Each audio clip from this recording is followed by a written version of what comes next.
there and really accepted the captaincy. It almost felt that he was just trying to be, just not really trying to embrace that he was the captain and say, oh, no, it's there's still other guys that we'll look to in the group. He wasn't trying to be the leader, but I think he's best suited as the leader. He's best suited to utilize his experience and really provide this team with great insight. And I think that's what you've seen him do.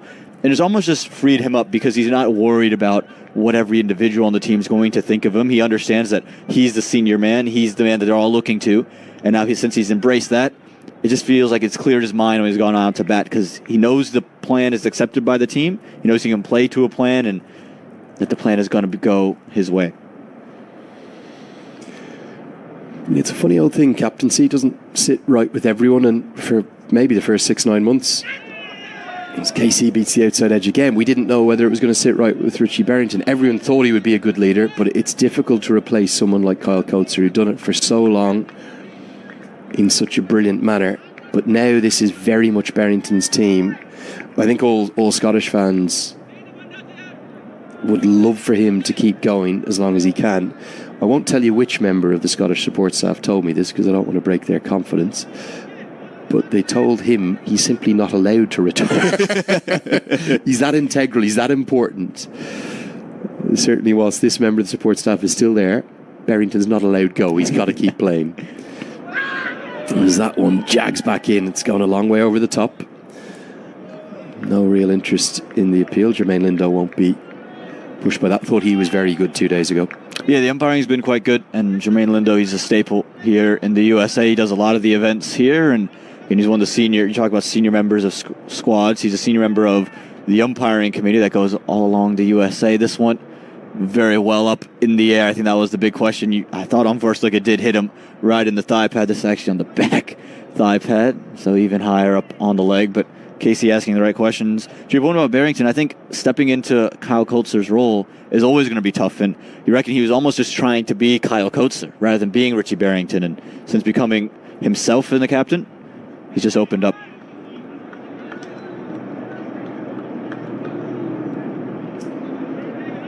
Gets us to the end of the 9th over, 26 for 2. Nepal will be really pleased with the start. They'd love if they could get by one of these 2-star right-handers for Scotland. Yeah, you think about his legacy as a player. Berrington, the first Scottish cricketer to play more than 300 times for his country. The thing I've really enjoyed over the last 18 months is he's finally been getting a bit of a go in some franchise leagues as well. GT20 in Canada, that Cayman Islands T10 competition, and I hope, there's nothing announced yet, and I don't know that there's anything coming, but I really hope that he gets a gig in the Nepal Premier League. You would imagine that his skills, particularly against spin, this slog sweep, the quality of his fielding still, you would really hope that he might get a go out there. Mark Watts, another one who might be announced. We've already seen Brandon McMullen and Chris Soule both signed in that Nepal Premier League. No George Munsey. I wonder, is that because of the Abu Dhabi T10? Again, Munsey would be the other one if he gets fit. We know he's out of the squad at the moment with the I think it's a hamstring injury. But the reason there's so much quality in the Scottish side, it shows why they're one of the best teams in the world. Very much capable of beating Test Nations. Are they the best associate team in the world, or do you, in the men's game, back the Netherlands over them? I reckon Scotland, just the tradition in which they've done it, I think the longevity in which they've been at the top, it would just keep them at the top of the moment. I think the Dutch are very, very hot. They've got all the things clicking for them. But I think what Scotland bring are just, again, an understanding of how to win. They've done it for so long. They have that outstanding tradition, and that's just hard to replace. I think for the Dutch, if they continue down this path that they've been on, they can very much compete with Scotland as the best associate side. But I think Scotland, just for how long they've done it, for how good they've been, it's hard to go away from them. And then you speak to the quality of player as well. They have so many guys who can just beat you on any given day. It's not, one-man show for them. It's not, if Berrington doesn't score, this team's not going to win. If Lees doesn't come in and take wickets, or Watt doesn't come in and take wickets, they're not going to have a chance. That anybody could beat you on any given day, and they're struggling to find the player of the match, even when Andy Umeed comes up with a 90 undefeated, because of how good the bowling was. Oh, good delivery. That's what you want to do early to Berrington. get full while his feet aren't moving yet. And it nearly squeezes through. Good time, Aman, to remind everyone to get in touch. We'd love to hear from you. We know it is early evening there, or kind of getting towards late evening in Nepal, just approaching 10 p.m. local time. You can use that hashtag CWCL2. You can send in public or private messages to me, Andrew Leonard, at Cricket Badge, Cricket BADGE. Tell us where you're watching from. Tell us your thoughts on the series so far. Tell us who you're supporting. We'd love to hear your messages. We'll read those out over the course of this first innings. If you have any questions for Aman Patel as well, get him on at AP Sports News _. I still can't find his handle. Don't worry, I'm sure you'll be able to. It's a double AMAN. There it is. So that might. I wonder what happens if you search just for Aman Patel. Will that work? It should come up. It is the name. That is what I have put it on. The name. Session. The name. They ask you your handle and then the name that you put out there. So it is okay, the title that they I thought ask. you were like, no, the name as in like Prince. No. Or Beyonce. No. Aman. Nothing like that. Nothing like that at all. Good fragrance, that, wouldn't it? Aman. You can just feel it. Aman. I think only when you say it, Lenny, you feel it. Oh, beats the outside edge cam. He's on one here, isn't he? Got to keep going, these two. So yeah, if you've got any questions, we try not to read out the negative ones, but we're gonna go to a few of the dark ones today. Pranaya Gamir, he's messaged in. Why is Dipender Singh Airi still in the playing 11 after having an average of 18 in ODI cricket? Is he playing as a fielding all-rounder at Cricket Badge? Don't overhype him. Even if he's not scoring runs for the team on the basis of his fielding. Well, I'm sorry about building up a player that I think is one of the very best in the world. Yes, he's struggled in ODI cricket with his batting. I agree with you. As they're going to run a leg by here to close out what will be a maiden, but the extra comes from it. End of the power play. It belongs to Nepal. The score is 27 for 2.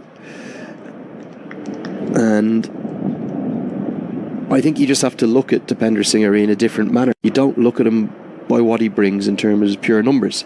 And that's not how you analyse the game. You analyse the game by watching it and seeing a player's value to the team. He's averaging 18, yes. He's a much better batter than that. But how many times has he come in with 4 overs to go in an innings where he's been asked to get quick runs and he puts the team first? How much does he add to you in terms of his fielding? Does he add 10, 15, 20 runs?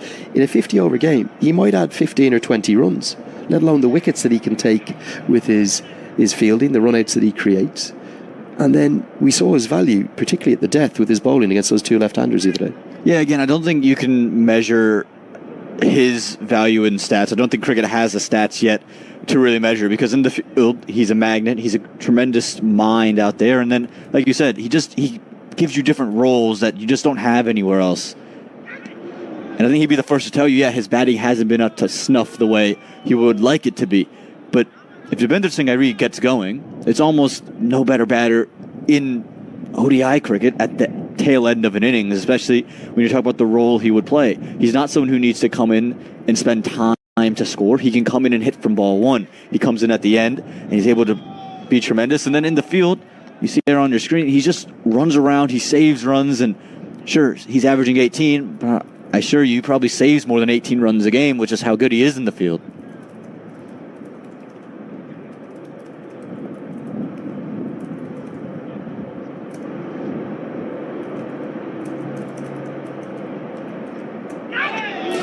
Oh, another one. How's this missed?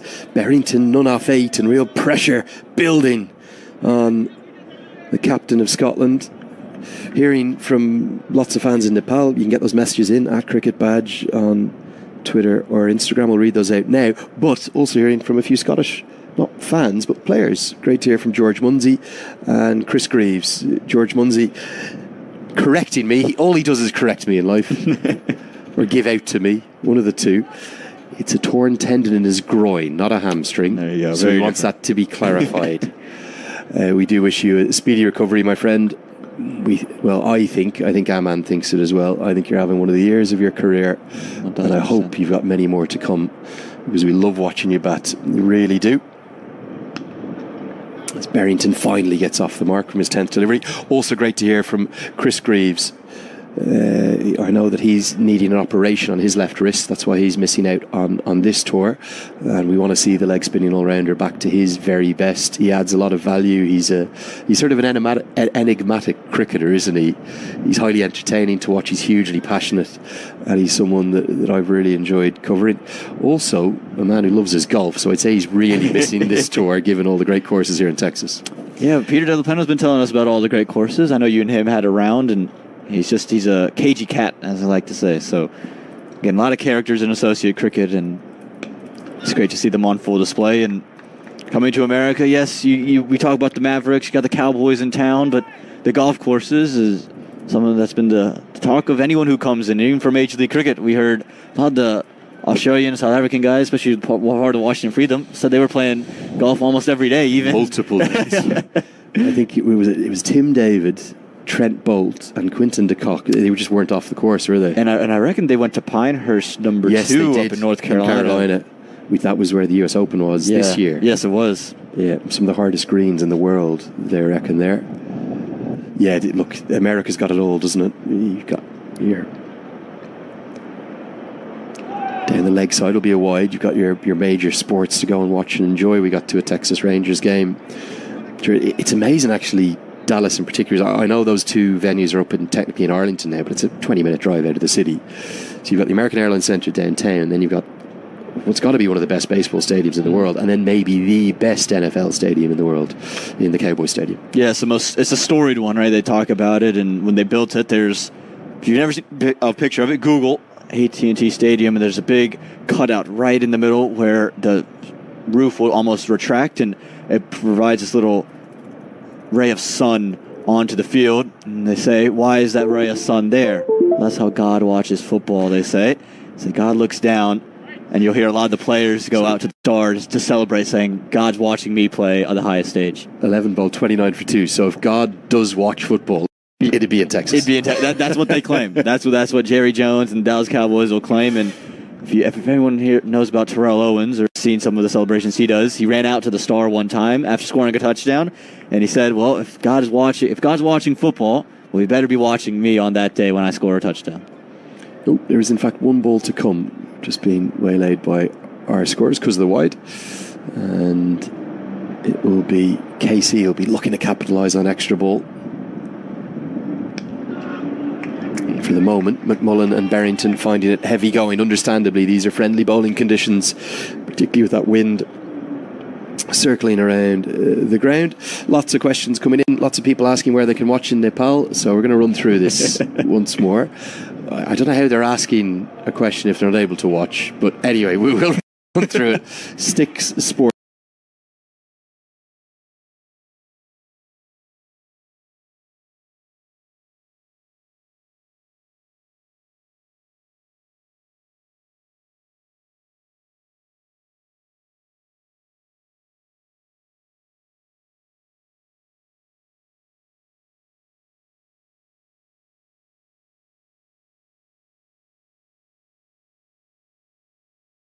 Those comments as we can. They're flooding into me here at Cricket Badge. Use that hashtag as well. Nice message from my first home back in Nepal. From Shane, he says, "Hey Andrew, hope you're doing well at Cricket Badge. Greetings from Dublin 6 in Ireland, not far from where I grew up. Lucky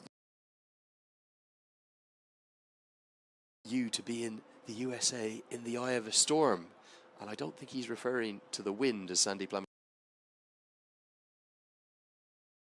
Coming up, I fly out, I think, on the night of the election. So I'm going to be safely out of Dodge before anything happens. Get to Dubai for Afghanistan, Bangladesh. He says, as it stands now, do you see Scotland getting to 206?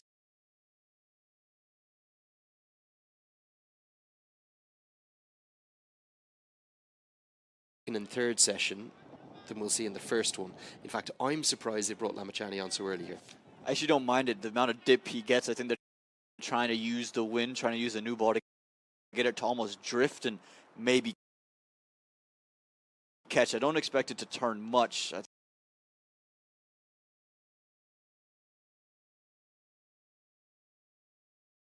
Grass leaves and then maybe just skid on or skid through.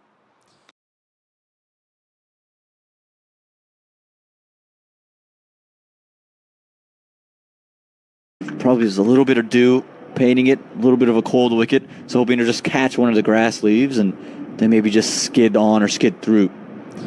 There is that significant drift through the air. And the reason for that wind, as you go back to the main camera, you can actually see it's buffeting the jersey of Lamachani, and it's coming, as you look, from left to right.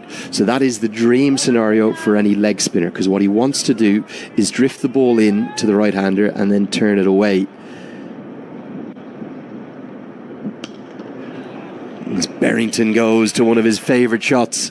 In fact, it's McMullen, excuse me. It's also a Berrington speciality, but it's the slog sweep over the head of the one fielder in the circle at mid-wicket, and it's a boundary. Really good stroke. Yeah, really nice, and I think it's just the width on offer from Sandeep Lamachani on this occasion. The other two very defensive because very close to off stump.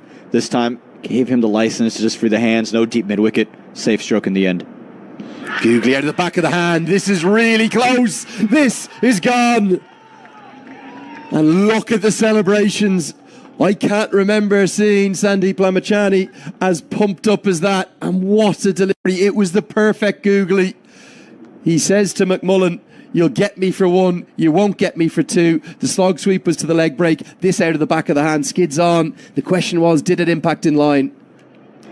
I reckon it did. I don't think he got far enough across his stumps. And again, that's what the drift does. The googly, it just skidded through. It was rushed on to McMullen. He gets a start away, 16 off 36, but can't capitalize on the hard work he's put in. The option and the risk to go to the leg spinner works wonders for Nepal. Lamachani strikes, and there you go. That's wicket number 3, exactly what Nepal was after.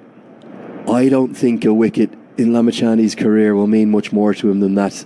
2 days ago, we saw him very emotionally post up on Instagram that he was taking responsibility for the defeat against USA. He knows how much his country needed a win, and this is the glory of leg spin.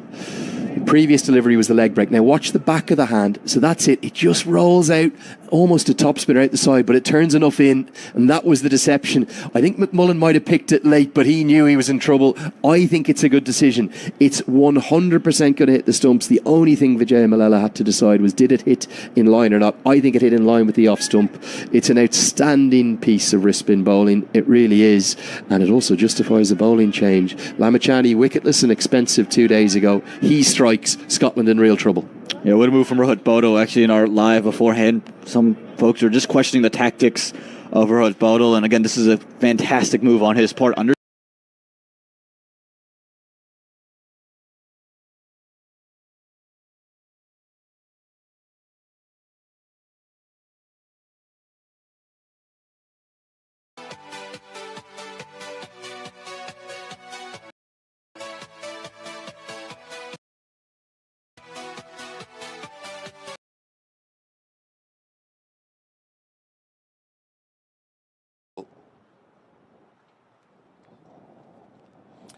You have to say, I love the messages we get. Just seeing a lovely photo posted from Jiwan, who's watching on back in Kathmandu. He's got his Dhaka topi on, but even more importantly,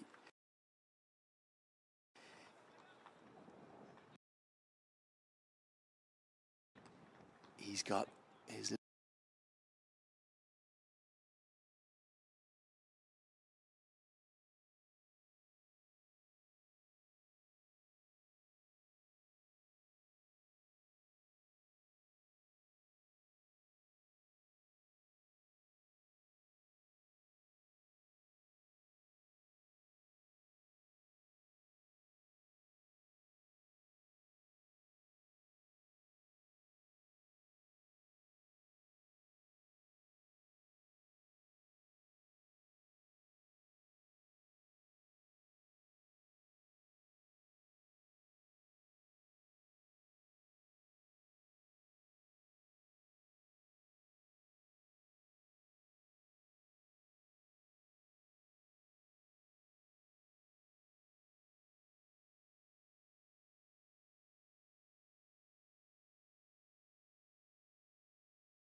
Call was quickly, yes.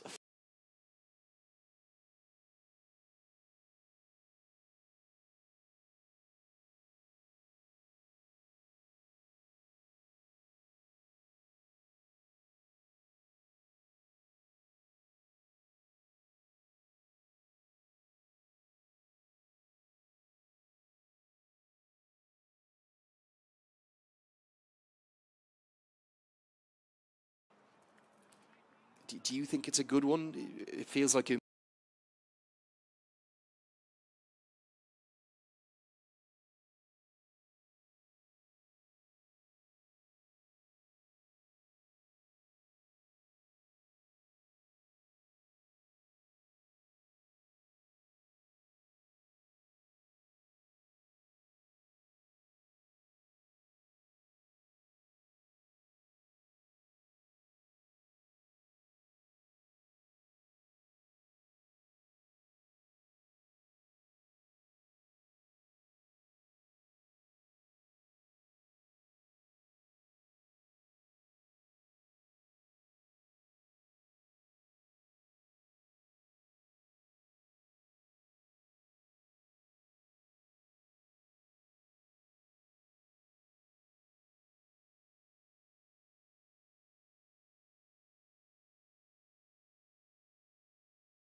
cricket badge. For anyone who's just getting into cricket, how do we manage and understand the sheer number of games that are playing?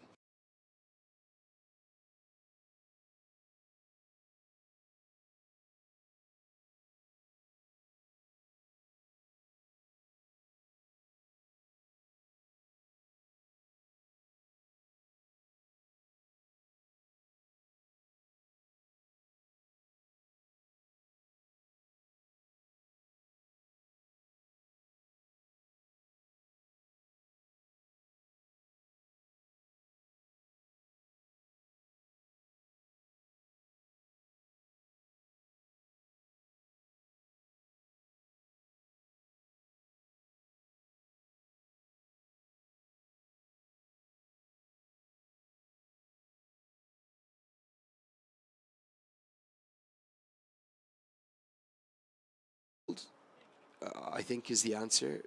I love Test cricket too.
immediate handles that do a great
rely upon my ECB or my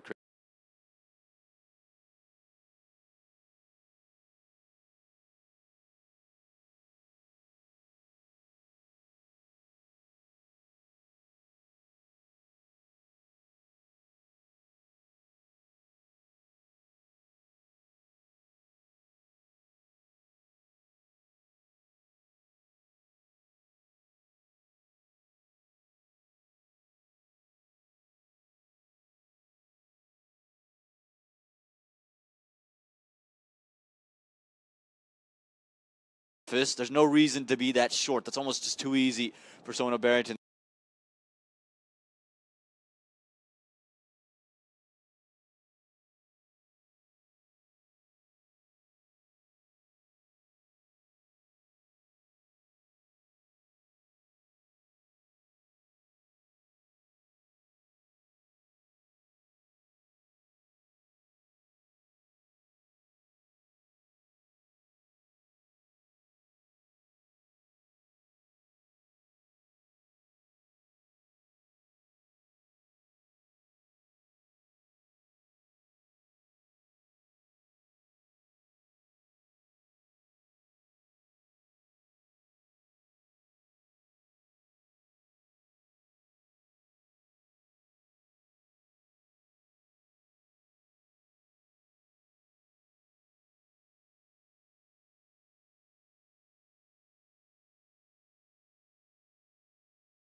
moment, running out Jones, who's looked good thus far. He started very fluently.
In Philadelphia. Well, let's go to Scott Hansen's Twitter handle and just spam @CricketBad. Just spam it.